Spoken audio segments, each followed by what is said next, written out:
तो सुर्खियों में आज बात होगी केशव प्रसाद मौर्य की, जिनकी चर्चा इस वक्त सोशल मीडिया से लेकर अखबारों तक में खूब हो रही है। आखिर वजह क्या है, जानेंगे।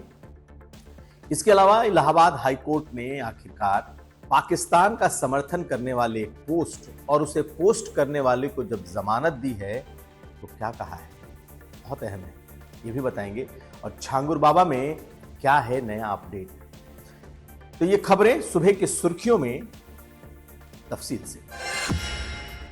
इलाहाबाद हाईकोर्ट ने एक फैसला दिया है और अब इस फैसले की चर्चा होना भी खूब है। जी हां, रियाज नाम का एक लड़का था जिसने एक पोस्ट किया था और उसने जो इंस्टाग्राम पर अपना पोस्ट लिखा था उसमें लिखा था कि चाहे कुछ भी हो जाए, समर्थन तो बस पाकिस्तान का। 25 मई से वो इस पोस्ट के बाद से जेल में बंद था। ऑपरेशन सिंदूर के बाद इस तरह के ढेरों पोस्ट वायरल हुए थे जिसमें कई लोगों को पुलिस ने पकड़ा भी, जिनकी पहचान हुई। उसी में से एक शख्स ये रियाज नाम का लड़का है और इसने सिर्फ इतना ही लिखा कि चाहे कुछ भी हो जाए, समर्थन तो बस पाकिस्तान है।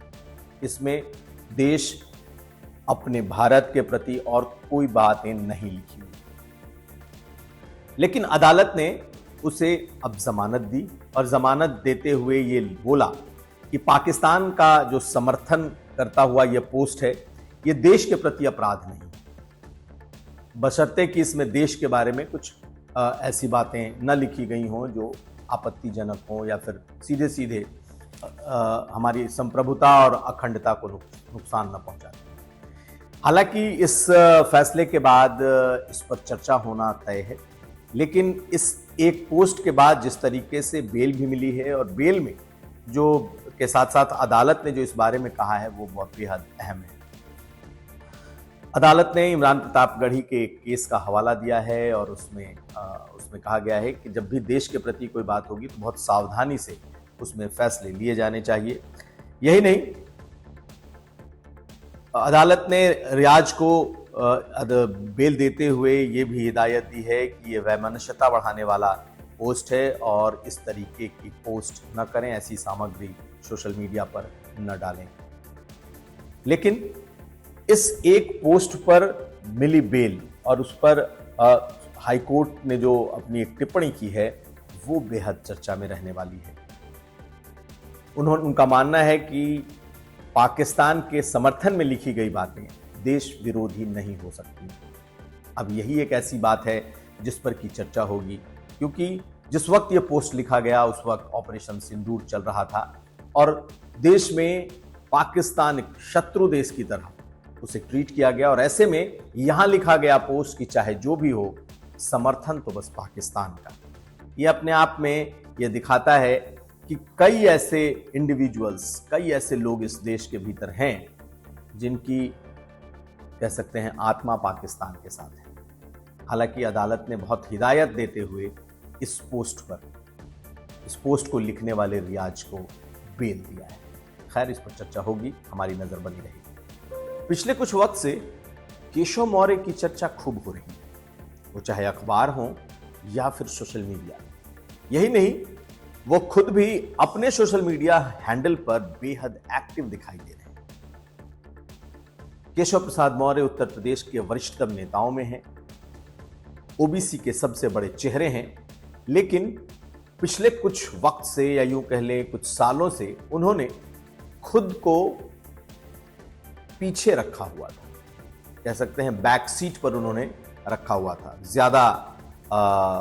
बहुत ज्यादा वो खुलकर सामने नहीं थे, बहुत ज्यादा बोलना नहीं, सिर्फ अखिलेश यादव तक उन्होंने अपने आप को सीमित रखा था कि जो भी बोलना होगा उन पर बोले।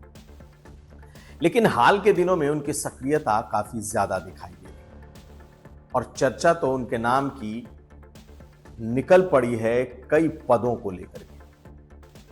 हाल में उनकी मुलाकात अमित शाह से हुई और अमित शाह से मुलाकात के बाद उन्होंने जो एक्सपोस्ट किया था उस पर उन्होंने लिखा कि 2027 में 2017 दोहराना है। इसने नई चर्चाओं को जन्म दिया। कल यानी कि शुक्रवार शाम उन्होंने मुलाकात की है आनंदीबेन पटेल से। एक दिन पहले उन्होंने मुलाकात की थी रक्षा मंत्री राजनाथ सिंह से। तो इस तरह की जो मुलाकातें लगातार केशव मौर्य की हो रही हैं, इन मुलाकातों ने कई कयासों को भी जन्म दिया है। सबसे ताजा जो कयास लगाए जा रहे हैं केशव मौर्य को लेकर के वो ये कि वो उत्तर प्रदेश के प्रदेश अध्यक्ष बनने वाले हैं। सोशल मीडिया पर तो तारीख भी तय की गई है कि 13 तारीख को बकायदा उनके नाम का ऐलान होगा, लेकिन इस बात की कोई पुष्टि नहीं है कि क्या वो प्रदेश अध्यक्ष बनेंगे, क्या उनके नाम का कोई ऐलान होगा। हाँ, इतना जरूर है कि जिस तरीके से मुलाकातों की क्रोनोलॉजी है, जिस तरीके से अचानक केशव प्रसाद मौर्य डिप्टी सीएम है उत्तर प्रदेश के, उनकी राजनीतिक सक्रियता इन दिनों बढ़ी हुई दिखाई दे रही है। खास करके 2027 की बातों को लेकर जिस तरीके से वो लगातार पोस्ट कर रहे हैं, लगातार अपने कार्यक्रमों में बोल रहे हैं, वो इस ओर इशारा जरूर कर रहा है कि उत्तर प्रदेश में जो कुछ बड़े बदलाव होने हैं उसमें केशव प्रसाद मौर्य को कोई ना कोई बड़ी जिम्मेदारी, बड़ी भागीदारी दी जा सकती है। और इसके पीछे की वजह वो तमाम मुलाकातें हैं जो हाल के दिनों में उनकी हुई, चाहे वो अमित शाह गृह मंत्री हैं, उनसे उनकी लंबी मुलाकात हो, उस बारे में लिखा गया उनका पोस्ट हो, राजनाथ सिंह से उनकी मुलाकात की बात हो, या फिर आनंदीबेन पटेल से। सोशल मीडिया पर तो यहां तक दावा कर दिया गया कि वो जल्द ही इस्तीफा देने वाले हैं और जल्द ही उनकी ताजपोशी उत्तर प्रदेश के प्रदेश अध्यक्ष के पद पर होने वाली है। लेकिन उनके करीबी सूत्रों की माने तो ये बिल्कुल गलत है, वो प्रदेश अध्यक्ष नहीं बन रहे। ये उनके करीबी सूत्रों ने दावा किया है और उनका कहना है कि ये सिर्फ और सिर्फ एक कर्टसी मुलाकात है, एक शिष्टाचार मुलाकातें हैं, जिसे मीडिया में और खासकर सोशल मीडिया पर बेवजह बड़ा तूल दिया जा रहा है। मुख्यमंत्री इन दिनों ज्यादातर वक्त, पिछले 2-3 दिनों में देखा जाए तो काफी ज्यादा वक्त उन्होंने अपने मठ गोरखपुर में गुजारा है। हालांकि सावन की शुरुआत है और उनके पूजा पाठ के भी कार्यक्रम थे, लेकिन इस एक बात को लेकर के खूब सियासी चर्चा है कि क्या केशव प्रसाद मौर्य नए प्रदेश अध्यक्ष होने वाले हैं। सबको मालूम है कि उत्तर प्रदेश में एक बड़े बदलाव को लेकर के चर्चा है, एक बड़ा बदलाव होना तय है और जब राष्ट्रीय अध्यक्ष तय हो जाएगा उसके बाद ही उत्तर प्रदेश में कोई बड़े बदलाव होंगे। प्रदेश अध्यक्ष के बदलाव तय हैं, इसके अलावा बड़े स्तर पर मंत्रिमंडल में बदलाव है और संगठन में बदलाव। तो क्या संगठन के इस बदलाव की जो चर्चा है, क्या केशव मौर्य को कोई बड़ी जिम्मेदारी दी जा रही है? ज्यादातर लोगों का मानना है कि डिप्टी सीएम पद को छोड़कर वो प्रदेश अध्यक्ष नहीं बनना चाहेंगे। उनका कद डिप्टी सीएम रहते हुए बड़ा कद है और प्रदेश अध्यक्ष दोबारा उनके बनने की कोई वजह नहीं दिखाई देती। उनके करीबी लोगों का भी यही दावा है। लेकिन कहा जाता है कि सियासत में कुछ भी संभव है, सियासत में जिसे नकारा जाता है वही होता भी है। लेकिन एक आखिरी बात बीजेपी की तरफ से भी कही जाती है कि क्या होने वाला है, कौन किस पद पर जाने वाला है, बीजेपी में कुछ लोगों के अलावा किसी को नहीं मालूम। ऐसे में ये कयासों का दौर है और कयासों में सबसे ज्यादा नाम किसी का आगे चल रहा है प्रदेश अध्यक्ष के तौर पर, तो वो नाम है केशव प्रसाद मौर्य। और अब बात छांगुर बाबा की। जी हां, छांगुर बाबा को लेकर नए नए खुलासे रोज हो रहे हैं।